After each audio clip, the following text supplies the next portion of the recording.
The Australian's political editor. Simon, the Newspoll today, on a difficult few days for Peter Dutton, sort of just adds a bit of salt to the wounds. It sure does. I mean, it's not on the scale of the markets, obviously, the cataclysm that's happening there, but there's some more red ink for Peter Dutton with his numbers as well. The coalition primary votes back a point to 36.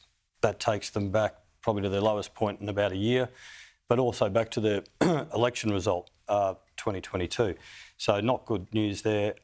Labor's primary vote stalled at 33, so it's a case of momentum peeling off the coalition, but not really going Labor's way. But of course, with the preference flows from the Greens, it's put them back up to 52-48. So it's a back to the future sort of scenario. These are the numbers that we saw at the last election. Earlier in the year, that primary vote was 39 to 31. That was an 8-point gap. Now it's just 3. What do you put that down to? It's eroded. Well, I'll throw this out there. I mean, there are plenty of reasons and plenty of theories, but I don't think it's a coincidence that Peter Dutton's now engaged in a massive U-turn on the work from home mandate. I mean, they announced that at the start of March, when their primary vote was 39, that was the start of the decline. It quickly went down to 37, now down to 36. If you're looking for a reason that had been running under the surface of everything else, of all the noise, this one was toxic. You've probably experienced it as well. I'm hearing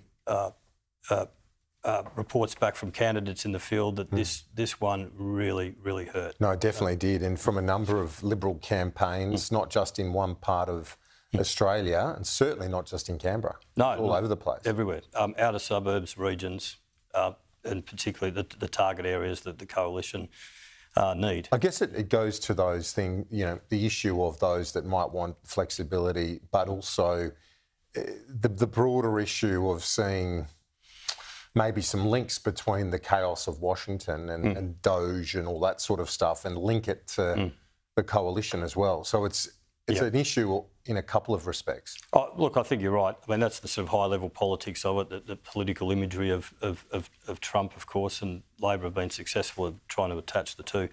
But I really think that this policy, it wasn't a well-thought-out policy, obviously. They've had to ditch it. And it's early enough in the campaign. I think it was probably a smart move.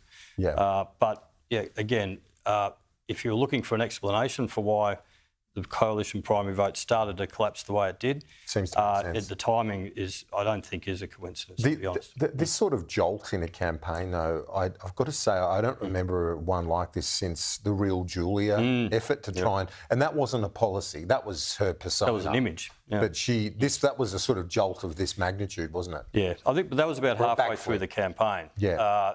I think that this is early enough in the campaign to enough time for this to be old news by the time the election comes. Well, it's important before the debate tomorrow, the first debate, the People's Forum, where he's got to really try and seize some momentum. It's critical, I think, to clear this one off the decks before that debate tomorrow night, because Labor is in front on the 2PP.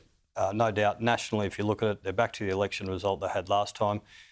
If you look at it at that sort of level, they can win an election.